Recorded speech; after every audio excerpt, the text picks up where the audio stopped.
Friends Help Friends by Alana Washington. It was about 8 years ago when me and my sister lost our parents. My sister was about 2 when I was probably 8.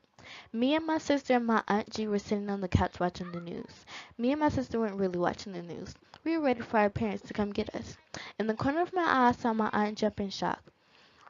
I asked her what's the matter, but then she started to cry. She was staring at the TV like she was seeing something horrible. And she was. I looked at the TV screen and screamed. They had reported that a couple had got shot on Fifth Street, and that couple was my parents. It was the worst thing that ever happened to me, but as I grew older, I learned how to move on in life. Sometimes I think about the life I would have with my parents. The day I met my friend Nevaeh was a kind of special day for me. I was a new kid in school and she was too. Everyone has their chances of getting bullied while they're in a new school. Well, I was getting bullied by a girl named Angela. She picked on me because of my green eyes and my Jamaican accent. When I first saw Nevaeh, we weren't really friends yet. We only waved at each other and said hi once in a while.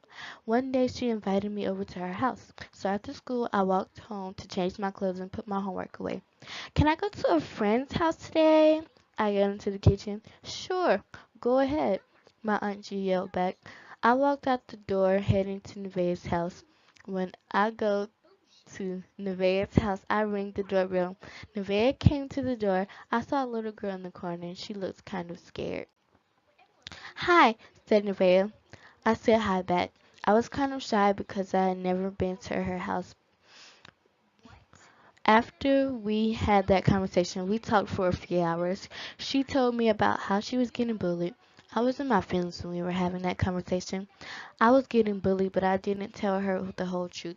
I felt pretty bad when she told me how her dad died. I didn't tell her that my parents died. I didn't even mention them. After we talked, I told her I should head home. She said okay. She was pretty cool about it. What's your name again? I said. My name is Nevaeh, but you can call me Heaven, she answered. Okay, you can call me Gigi, I said back.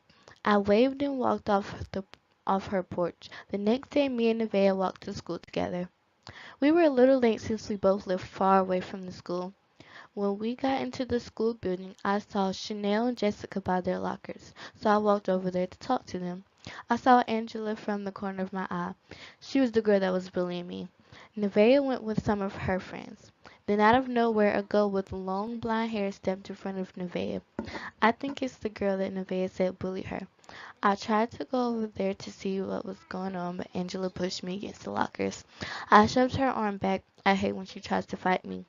Where do you think you're going? Said Angela. If your big hands weren't in my face, I would be going to help my friend, I answered back.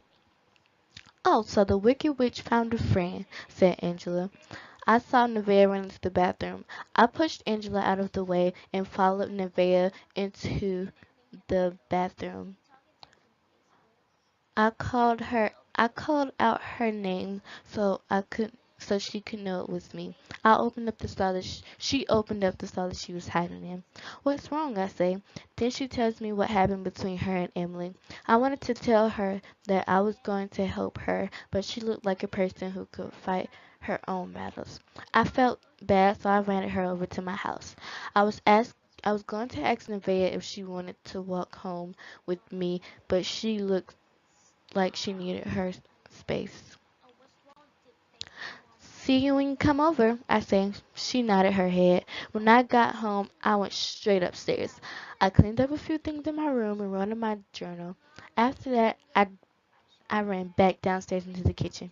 My Aunt G is always in the kitchen. Aunt G, I called into the kitchen. Yes, honey. Auntie called back. Can I have a friend over? I said. Sure, my auntie answered. I love my auntie. She really understands me. She knows that I'm having trouble. I have trouble making friends.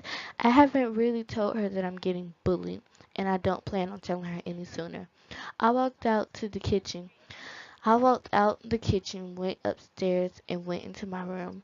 I knew Nevaeh would be coming over soon, but I didn't feel like waiting downstairs. I sat down on my bed and picked up my journal. Then I heard a knock on my door. Who is it? I yelled. Giselle, the little voice answered back. It was my sister Giselle. What do you want? I said. I want to come in, she answered. I got off my bed and opened up the front door for her. Can I tell you something? She asked. Sure, anything, I answered. Giovanni, your company is here, honey, my auntie yelled. Okay, I'm coming, I yelled back. I ran downstairs to meet Nevaeh at the door. Hi, I said. She said hi back and then we went to my room. I showed her the cloth that I collected from Jamaica and then we talked some more. I asked Nevaeh what Emily said about her because I didn't really hear her. She told me that Emily called her blonde veil. I tried to keep this comment to myself, but it just came out. That's nothing compared to what Angela says about me, I said. I knew I was wrong when I said that, but I didn't care at the time. We got into an argument and she left out my house. I slammed the door behind her. The next few days we didn't talk to each other or walk to school together.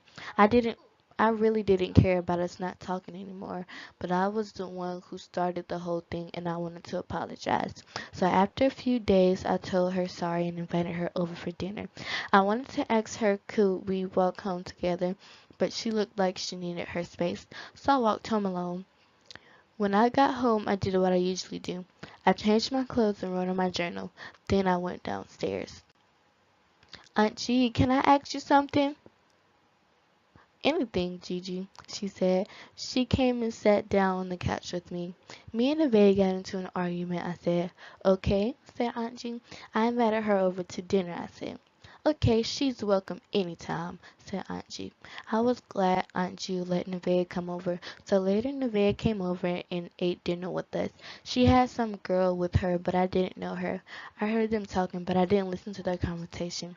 We all had dinner and then went into the living room. The girl that came with Nevaeh left early.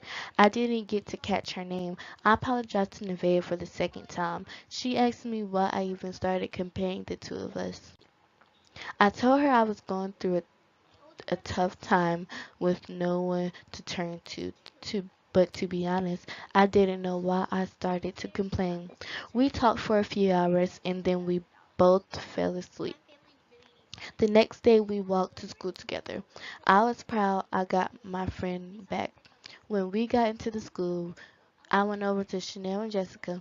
As soon as I walked over to them, Angela came walking over. Before she could say anything, I said something. If you're coming over here to talk about me, you should just keep walking. Oh, so the Wicked Witch is trying to be bold, she answered. What are you going What are you gonna do? Put a spell on me? Everyone around us started to laugh. I rolled my eyes and started to laugh too. I remember what me and Nevaeh talked about last night. I saw that Angela looked a little shocked when she saw me laughing. I hope now she sees that I don't care about what she has to say anymore. I winked at Nevaeh from the other side of the hall. It was time for me to get to class. I like to get there early. From this day on, me and Nevaeh remain friends. We don't care about what people have to say about us.